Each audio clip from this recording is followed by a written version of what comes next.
What is up, people of the internet? It is me, Real American Politics, back in with a new video. And it is time we talked about one of my more favorite races of 2022 outside of, the Wisconsin races for governor and senator. We have the 2022 New Mexico gubernatorial election. Now, usually, I would ignore these races. Usually, these races are dumpster fires. You have some neocon candidate, then the libertarian candidate, the shitty Democrat. Just one pile of shit, usually.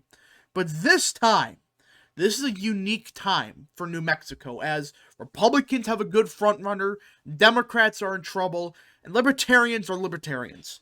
But before we start today's video, I hope you enjoy these type of videos.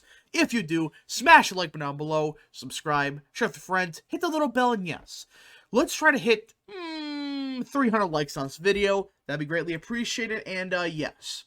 So New Mexico is a unique state politically. You go back to 2018, and Steve Pearce got the shit kicked out of him in 2018. He lost by around 15 points to Grisham.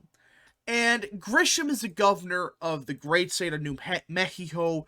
And before 2021, I would have said, alright, she has like an 80% chance of winning. But with what's come out the past year, and with the certain candidate that has entered the race, this race has gone from basically safe Democrat to all the way to toss-up. And I dare say the Republicans are favorite in this race. Now, I'm not saying, that, I'm a GQP person. You're biased towards it. Let's just look at some facts coming out of New Mexico. So before we talk about the certain candidate that's entered the race, this is what happened this year, or last year. This is a huge scandal that nationwide, not many people talk about, but in New Mexico, this is the huge shit happening. Like, this is the big news story in New Mexico every day. Michelle Lujan Grisham, or I just call him Grisham, she had to pay $150,000 to settle a crotch grab claim. And if you don't know what happened, Grisham grabbed, I'm not going to say it, but the crotch of one of her staffers. And she had to pay $150,000. And more shit has come out. Turns out this person's disgusting. She is a degenerate scum. That I don't know how got elected, but, just did somehow. And you take this into account, and you look at her poll numbers. For an incumbent governor of New Mexico, she is not doing too good. I mean, look at this. Yeah, it's only one pollster, in fact. But this is one of the best pollsters in America. I know it has an R next to its name, but Signal, I think that's how you say it, actually. They're one of the best internal pollsters for Republicans. Usually, they're basically spot on every time. Well, this instance here, the highest Grisham has gotten was 45%. She lost that poll still. And again, these are smaller sample sizes, but they do give a clear trend. Republicans have an advantage here. Grisham has such a low ceiling right now. I mean, she has no base right now. She's pissed off a lot of people the past year. A lot of independents. Now she's pissing off the Democrat voters. I mean, she's attacking Democrats in the state legislature. It's a mess what's happening. And that's where the certain freak of nature candidate that is about to blow up New Mexico politics has entered the race and made this race incredibly interesting. One of the first candidates I ever endorsed, alright? You can look up the archives, my Twitter. I endorsed this guy back in, I think, October 2020. His name? Mark Ronchetti. This guy I consider the Giga Chad of New Mexico. He is one of my favorite candidates of all time. And for the second consecutive election, I fully endorse Ronchetti for governor. And he's a unique guy. Now, some people on the right will criticize him for some comments he made about Trump. I am not going to defend him. He made a joke about how he used to be a Republican, then the Orange Man showed up. It was a joke, alright? Some people took that out of context. You got these boomer cons that said, this proves he's not a real Trumpian conservative or whatever.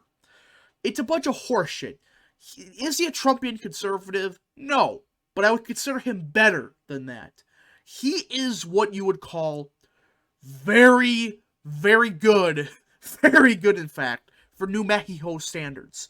You look at this platform. Number one thing is election integrity. You go into here, it's not talking about audit every state, we must audit everything, 2020 must be reversed. None of that. Instead, it's voter ID. We need voter ID.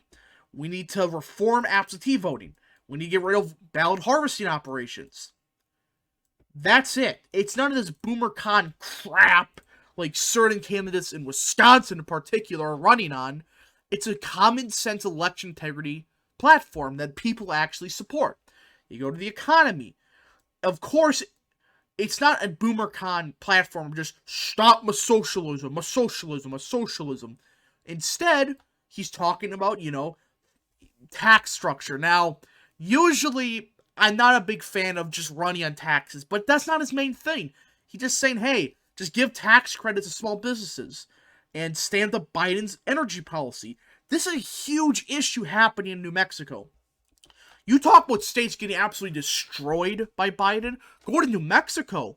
Basically, their entire economy is oil and fossil fuels. You think Texas needs fossil fuels? New Mexico's entire budget relies on energy. And they've been getting crushed as of late. And he's running on not just, fossil fuels, increased solar, geothermal, hydrogen, nuclear power. This is a good platform. Increase all forms of energy. Does this sound like the traditional, BoomerCon who just says, we need oil, that's all we need? Instead, he's actually good on the policy. Like, hey, let's actually run on everything. Border security. Surprisingly, he's actually good on that too. He doesn't say, oh, we need legal immigration, right? Instead, we need to actually fight illegal immigration, which is true, which is the only thing he can do, but doesn't mention the fact that we need massive legal immigration. None of that. He just says, we got to reduce immigration. It's a good platform. And you look at what happened in 2020. Look at this result. Reminder, this guy had 2 pennies to work with. He only lost by 6. In one of the most favorable national environments that Democrats have had ever in a general election, he only lost by 6. Interesting. Now you see why I believe this is a competitive race. Ronchetti is running in a red wave here against an incumbent governor whose popularity has collapsed, pissed off everybody, in a state that he did fairly well in 2020. He's a good candidate on the issues, and he has said stuff in the past I wish he didn't say, but you look back, a lot of it was either jokes or just, trying to appeal a little bit to, the Albuquerque area. Like, hey, I support Trump on some issues, some things he shouldn't have said. That's what he's running on. That is fine, all right? I'm not a fan of it, but instead like New Mexico, I can live with that. And it worked. He nearly won without money. If he would have had any funding by the incompetent RNC, who instead spent millions of dollars on Kasich and that clown in LA, instead spent give him $1 million check, he probably would have won. This was a free pickup that nobody was talking about. And I wish I would have looked into it more, but that's whatever. It's hindsight's 2020. But yeah, I hope you enjoyed this video. If you did, smash the like button down below, subscribe, share with your friends, hit the little bell, and yes, I'm hoping Ronchetti wins. Again, I fully endorse him. One of my favorite candidates that are running for governors this year. And yeah, Godspeed to all of you.